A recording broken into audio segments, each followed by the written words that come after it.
This week on Myth, Telemachus' secret is about to get out. You'll discover that you really shouldn't blame a slave for what a prince does, that the suitors are really bad at being villains, and that talking in your sleep can be helpful. Then, in Gods and Monsters, you'll see what happens when you piss off a naked Artemis.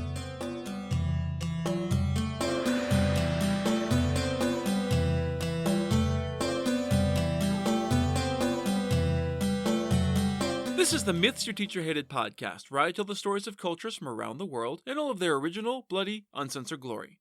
Modern tellings of these stories have become dry and dusty, but I'll be trying to breathe new life into them. This is episode 72 in Secrets and Lies. As always, this episode is not safe for work. When we left the story last time, we picked up just after the end of the Trojan War. Things had gone bad almost immediately, and wise Odysseus had led his men into disaster after disaster. Getting bloodied after raiding a random city for shits and giggles, getting his men stoned on premium lotus, getting men killed in the home of Polyphemus the Cyclops, and then getting cursed by said Cyclops because Odysseus was too prideful not to reveal his real name, almost getting home before getting blown off course again, getting most of the crew eaten by cannibal giants, cavorting with a sorceress for a year, traveling to the underworld for some advice that they're all going to ignore, surviving the sirens but losing more men to Scylla and Charybdis, and then getting everyone but Odysseus himself killed after eating the sun god's cattle, despite having been warned not to in the underworld. Floating aimlessly on the shattered remains of his ship, Odysseus floated to the island of the nymph Calypso, where he became her boy toy for 7 long years until Athena finally convinced the other gods to cut the guy a break. We then headed to Ithaca, where Odysseus' son Telemachus, with some prompting from a disguised Athena, failed to talk the suitors sniffing after his mother and his inheritance into leaving. After some dire warnings, Telemachus hopped on a ship and sailed off in search of news of his father. He met some of his father's friends from Troy, ending up at a party thrown by Menelaus and Helen in Sparta. Everywhere Telemachus goes, everyone tells stories about Odysseus, which we already heard in previous episodes, and Menelaus promises to do the same in the morning after everyone's had a good cry and a lot of booze. The party finally wound down, and being full to bursting already with wedding guests, Helen ordered the palace servants to make 2 beds out of blankets on the porch for Telemachus and Nestor's son Pisistratus, who's been accompanying Telemachus through Sparta on Nestor's orders. If the story hadn't made such a big-ass deal about how serious Menelaus is about feeling like he owes Odysseus for everything he did in Troy, this would feel like an insult. I mean, really, making 2 honored guests sleep on the porch like dogs?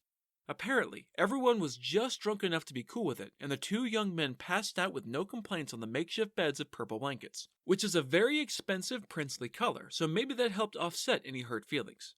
Menelaus went to sleep in his own huge royal chambers, of course, with his once-again wife Helen beside him. Given the entire saga that went into getting her back from Troy, I have to imagine there's a little tension there still, even if they're going to do their damnedest to keep up appearances. Menelaus was up with the dawn. Even with all of the wine that had flowed the night before, and even with the happy drugs Helen had spiked it with, Menelaus was a lifelong soldier and military habits died hard. Telemachus, on the other hand, had grown up a prince, even if he did have a bunch of assholes trying to kick him out of his own house at the moment, and had no such discipline. He was still snoring softly beside Pisistratus when Menelaus came out to the porch. To his credit, he woke up easily and was happy to talk to his famous host, who wanted to know just what had brought the young man to his kingdom out of the blue like this. "Well, King Menelaus, I was hoping you might be able to tell me what happened to my father. My house is stuffed full of rich assholes who spend all day slaughtering my sheep, drinking my wine, and sniffing after my mother. Nestor said you were still with Odysseus after he and Nestor parted ways, so he thought your news might be fresher. Don't try and spare my feelings either. I'm a man grown and I've spent my entire life thinking my father was probably dead. Did you see his end yourself, or maybe you heard the tale from another? What happened to him?" Menelaus burst to his feet in fury. "Those motherfucking assholes! How dare those spineless shit-stains try to sully the bed of one of the bravest men I've ever known! Those spineless cowards are like little baby deer playing in the den of a lion who isn't there at the moment. As soon as that terrible lion comes home, he'll deal out violent, bloody death to all of those trespassers. Would to Zeus and Athena and Apollo that the clever, powerful man who wrestled Philomelides during the games at Lesbos and pinned him with one throw could wreak havoc among those suitors plaguing your house. He'd give them a red wedding, I tell you what." And that's seriously a pretty close translation of the original in this case. Menelaus then goes on to relate his own long journey home, including his exploits in Egypt, which we covered back in episode 72a. One detail that I fudged a little at the time, since it was the beginning of our tale, was that Proteus dropped the juicy nugget that only 2 of Menelaus' captains had died on the voyage home, while the 3rd was being held captive somewhere on the wide ocean. This third captive man was of course Odysseus, who, as we now know, was being held by Calypso on Ogygia, in modern-day Malta. Proteus, being a seer, knew that Odysseus was being held against his will with no way to make it off the island and go home, no matter how desperately he might want to. He refused to say anything about what Odysseus' ultimate fate would be, instead switching topics and letting Menelaus know that his fate was to make it safely home since, being married to Helen, he was now Zeus' son-in-law, since Helen was one of Zeus' many, many illegitimate children as we covered back in episode 26b. Menelaus finished his tale with a forceful offer to have Telemachus stay with him for a week or two. The offer comes off almost as a command, though that might just be habit for a man who has spent his entire life as a general and a king. He promises to give Telemachus a fitting guest gift as a send-off at the end of his visit, a chariot of shining bronze with 3 stallions to pull it and a richly carved cup to make offerings to the gods and to remember his new friendship with Menelaus by. Thanks to some divine coaching from Athena, Telemachus has begun to learn the fine art of tact. Seriously, the story makes it clear that this is a newly acquired skill for him, which isn't a huge surprise. Telemachus has to be something of a spoiled little princeling, and it wouldn't shock me to find out that his mother had coddled him a bit growing up, what with his missing in action father weighing heavily on both their minds. If I had the time, I would gladly sit here for a year and a day. You are one hell of a storyteller, my liege, and you have a life that merits stories, so I wouldn't feel even a twinge of homesickness the whole time, I'm sure. Unfortunately, I really can't afford to spend 2 weeks here. My companions are waiting for me on my ship back in Pylos and must be getting restless by now. I appreciate your hospitality in offering such a kingly gift. Really, I do. I'll cherish the sentiment, but maybe some kind of small memento would be better. I can't really take horses with me to Ithaca, so maybe it's better to let them stay here with you and be your glory. You've got such incredible meadows here for them to graze in and run free. Ithaca is a very cramped place, with no room for horses to enjoy themselves. We're really more of a goat kingdom than a horse kingdom, honestly. Don't get me wrong, it's my home and I love it. It's the best of the islands and make no mistake, but it's no place for a horse. Menelaus nodded at the evident wisdom of Odysseus' young son. You're a real chip off the old block, my boy. Your father would be proud of your keen insight. You're right, of course. I'll happily change out the horses for something smaller and more practical. A solid silver mixing bowl with a golden brim forged by the god Hephaestus himself, given to me by the king of Sidon when I passed through on my way home. Old Artemis would be pleased as punch to know it was journeying on with you to such an esteemed family. Hey, Menelaus said it would be more practical, but he's still a mythical king after all, and there are certain forms to be obeyed. At least a silver bowl is easier to transport than a chariot and horses, even if it is a regift, albeit a very nice one. Menelaus' story had taken some time to relate, and by now, other people were starting to arrive at the palace for still more celebration. Being polite, thoughtful guests, people came with their own sheep and their own wine to offer up for communal use. Everyone talked and laughed and generally got along in a friendly, convivial way. Meanwhile, back at the ranch, by which I mean Ithaca, the suitors were still being selfish assholes, as a very clear and deliberate contrast with the proper hospitality in Sparta. Today, they decided to have a little track and field competition, with discus hurling and javelin throwing. Artemis and Eurymachus, who made such charming impressions back in 72L, sat on the sidelines and presided over the event as though this was their land. They were easily the strongest and boldest of the lot, and they loved to lord it over the others whenever the chance presented itself. The 2 young men watched the hustle and bustle like kings. Artemis found his bemusement broken by the approach of Phronius' son Noemon. Hey, Artemis, you wouldn't happen to know when Telemachus is coming back from Pylos, would you? He borrowed one of my ships, and I kind of needed to go check on a herd of about a dozen wild horses I keep on Ella's plain. I was thinking about driving one back here and making it my new steed. This was news to Artemis and Eurymachus both. Sure, they hadn't seen the dude around for a bit, but they just assumed he was around somewhere out of sight, maybe rolling in pig shit with a swineherd or something. Artemis grabbed a very surprised Noemon by the shirt and dragged him close. What do you mean, when is Telemachus coming back? Where the fuck did he go? Who went with him? Was it just him and a bunch of slaves, or did he actually raise a crew of free Ithacans? And you? Did he order you to lend him your ship, or did you actually volunteer that piece of shit? Are you on his side, you little fuckface? Noemon pulled himself away from Artemis and brushed himself off just a little indignantly. I let him borrow it, of course. With all of you ruining his life, what was I supposed to do when the young prince asked for a favor? Who's gonna say no to that? And his crew? Free men. Other than those of us here right now, I'd wager that he took all of the best men left in Ithaca. Mentor was in charge from what I saw. It's weird though. I swear I saw Mentor yesterday just after sunup, very much here on the island. But I also definitely saw him climb onto my ship and sail away with Telemachus. I don't know, my dude. Maybe the one with Telemachus is a god wearing Mentor's face. I don't know if secret god would be my very first guess, but he happens to be right, so who am I to judge? Neumann was over these two clowns and decided to head back to his father's house with the information he'd come here looking for in the first place. It was obvious that no one here knew a damn thing. His strolling away did nothing to soothe the indignation of the two self-important dipshits. With a burning need to reassert their authority, Antinous and Eurymachus rounded up the other suitors for a little meeting, interrupting the games much to everyone's disappointment. After all, what's the point of being the absolute worst and mooching off other people for years if not to waste each and every day to the absolute fullest? What, are they supposed to actually do something now? Antinous didn't like their surliness one bit, not that he saw the irony in that even a little, and his eyes blazed with fury. Did you all know about this? By the gods, that little shit has pulled a fast one on us this time. I thought for sure that he'd trip over his own feet trying to do whatever it is he's trying to do, but instead he slipped away with the best crew on the island, except for me of course, and no one even fucking noticed. Never mind that Antinous didn't notice either. He's that kind of shithead. Do you have any idea what kind of trouble that little puppy can get up to without us to keep him in check? Zeus damn him and strike his ass dead with a thunderbolt before he reaches his prime. Looking around, Antinous saw a bunch of blank stares and, as usual, decided to take charge of the situation, without bothering to even consider getting anyone else's ideas or opinions first. Alright, someone fetch me a ship and 20 men. I'll set a little ambush for him in the straits between Ithaca and Sam. When he tries to sail home, I'll waylay his ship, board it, and toss his ass into the sea to get eaten by a shark. He chuckled at the image. How delightful to think of him wrecked on his own voyage home from trying to find out what killed dear old daddy on his trip home.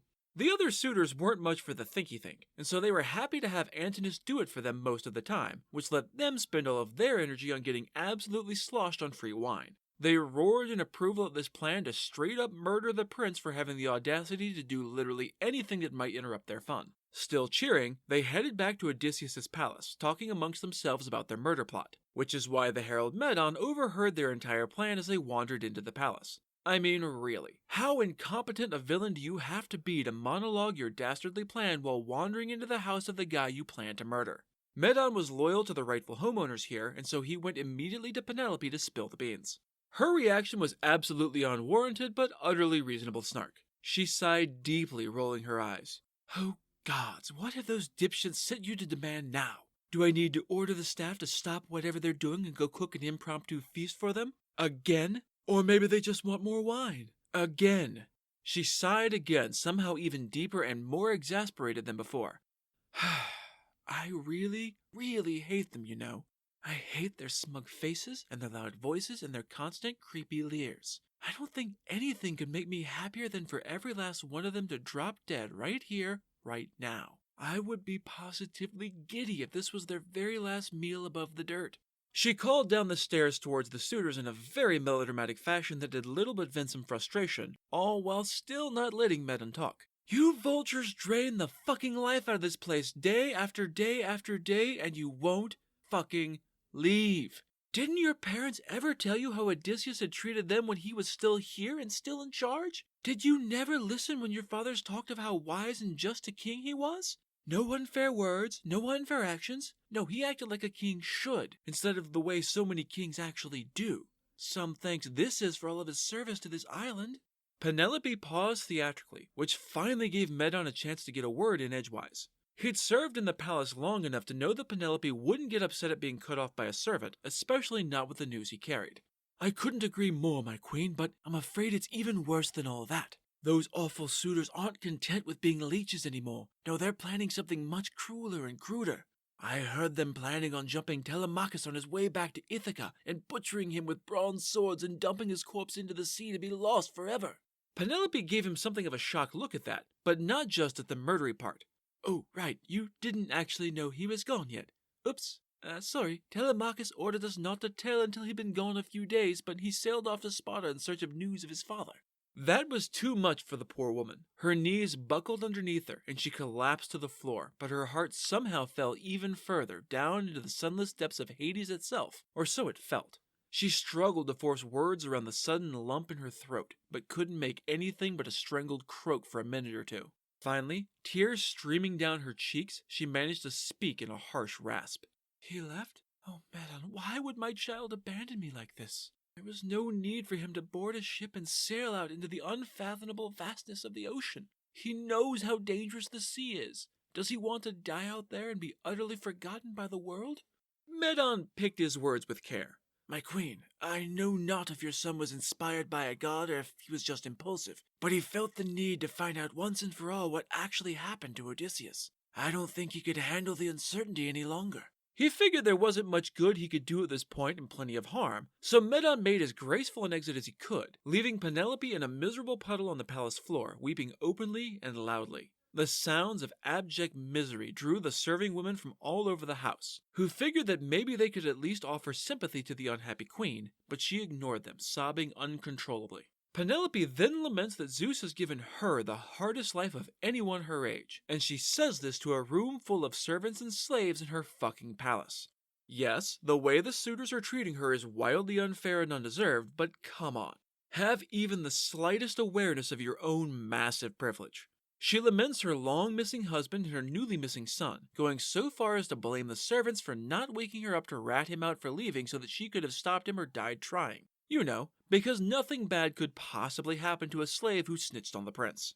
Someone go fetch Dolius. You know, the slave my father gave me when I first came to Ithaca who tends my orchards now. I want him to go tell Laertes the whole story, every excruciating detail. I know he's super old and retired, but maybe he'll be able to weave some clever, intricate plan, or go confront the mob of young men and make them, I don't know, go away or something unlikely.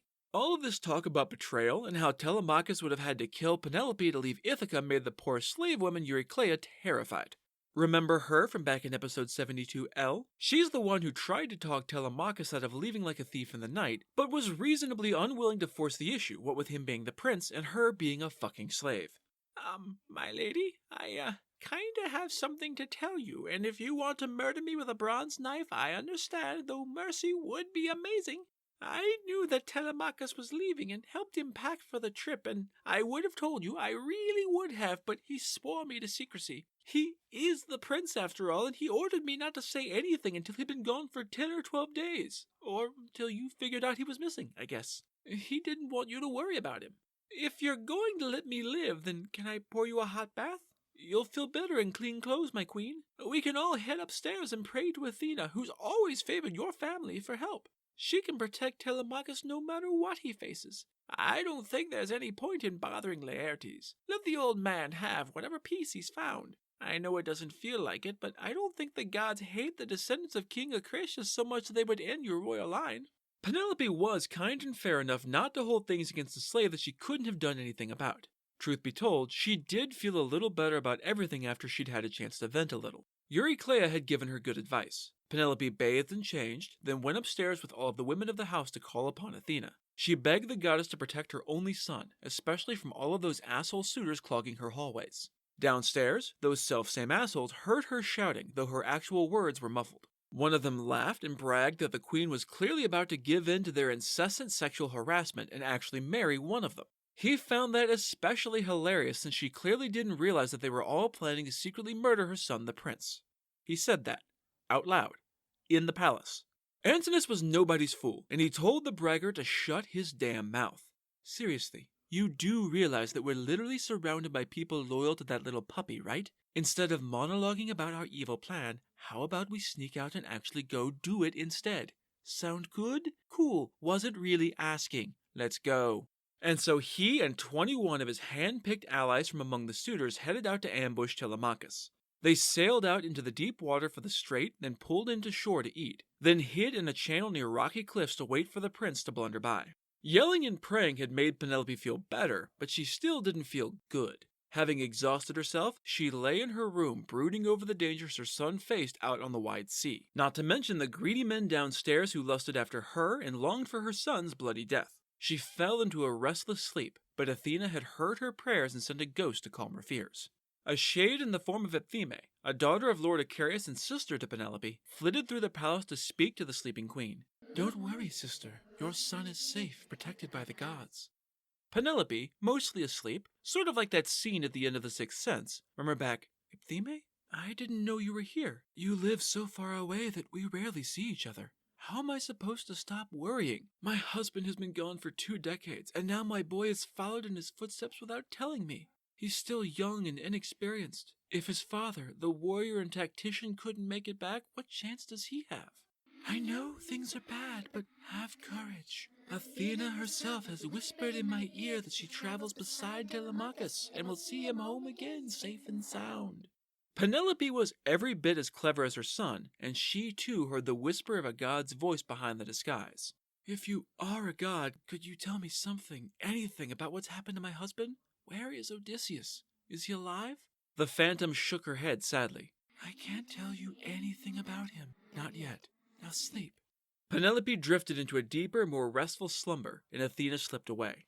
Next time, we're going to catch back up with Odysseus and see what he's been up to while Telemachus has been wandering around looking for any news, which means it's time for Gods and Monsters.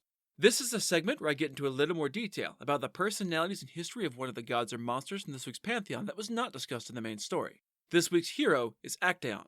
As with so many of these stories, there are many versions of Actaeon's story, but all of them share the same central bits. In all of them, he was a famous hunter, he was trained by the centaur Chiron, as so many of the mythical heroes were, and he managed to piss off Artemis really, really badly. Exactly how much of that ire was his fault varies. The poet Telemachus from the 3rd century BC offered up what is probably the most common version of the story. Actaeon was out hunting with a group of men and his many, many dogs, upwards of 50 depending on the version, with different authors giving different colorful names such as Canace, Agre, Orezoterophos, and Stigte, or Barker, Chaser, Rover, and Spot from Ovid. It was hot and he was tired, so he decided to head for a little pond nearby to cool off a little. Unfortunately for him, Artemis, goddess of the hunt and famous shunner of men, had the same idea. Having likely also spent the long day hunting, she was also overheated and sweaty and also thought the pool sounded like a fine idea. Valuing her privacy, she had her attendants, mostly nymphs, fan out and act as bouncers. Being the legendary hunter that he was, Actaeon habitually moved through the woods as quietly as a shadow and slipped right by them, possibly without either ever realizing the other was there. He therefore managed to walk up without challenge and see Artemis completely naked and bathing. He was stunned by the literally inhuman beauty of the nude goddess and stood there staring at the naked woman. He got himself an eyeful rather than realizing that he had done fucked up and needed to slip back out the way he came before anyone noticed his ass. Sure enough, the sharp-eyed Artemis spotted the dude watching her in her bath and was furious in that famous Greek god way. In vengeance for his transgression, and to make sure that he didn't go back home and brag about having seen the notoriously secretive goddess of wild places completely nude, Artemis took away Actaeon's power of speech. She warned him that, if he ever tried to say another word, literally any word at all, he would be transformed into a stag, an animal widely associated with the huntress. Actaeon took the goddess at her word and fled in silence back the way he came. As he did so, he heard some of the other hunters call out and, without thinking, he tried to respond to their cries. Oops. Actaeon felt his flesh writhe and crawl on his bones, and in a terrible panic took off at a dead run. He splashed through a nearby stream and caught a glimpse of his now furry and antlered reflection as his hooves splashed through the shallow water. If he could have, he would have wept, or maybe screamed in fear because, behind him, Actaeon could hear his well-trained dogs howling as they caught his scent. The stag man was quick, but the dogs were quicker, and they worked together. They surrounded their former human and tore him to bloody pieces as he offered up silent pleas to Olympus that went unanswered. A later addition to the story has his old teacher Chiron taking pity on the dead man and his now depressed dogs. They didn't know that they had murdered Actaeon, only that he had gone away and never come back.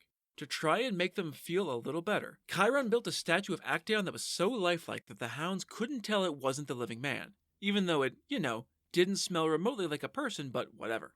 In Telemachus' tale, the young hunter is almost entirely innocent in all of this. His only crime is lingering and, much like Lily in How I Met Your Mother when Karen stopped to get an eyeful of naked Marshall, Artemis took it very personally. This is the version that gets taken up by Ovid in his Metamorphosis, though he manages to make Actaeon even more innocent, having the Roman version Diana see the hunter as soon as he broke through the trees. Furious at his entry into her private bathing area, even by accident, she immediately splashed him with water and transformed him into the stag, and the rest went more or less the same. While these are the more famous versions of the story, older versions exist that don't let Actaeon off the hook so completely.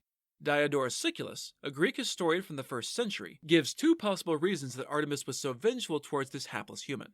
In some tales, he said, Actaeon had decided that he was going to marry Artemis, who is usually described as having sworn an oath to never marry along with Athena and Hestia, and went out in search of her to try and force the issue.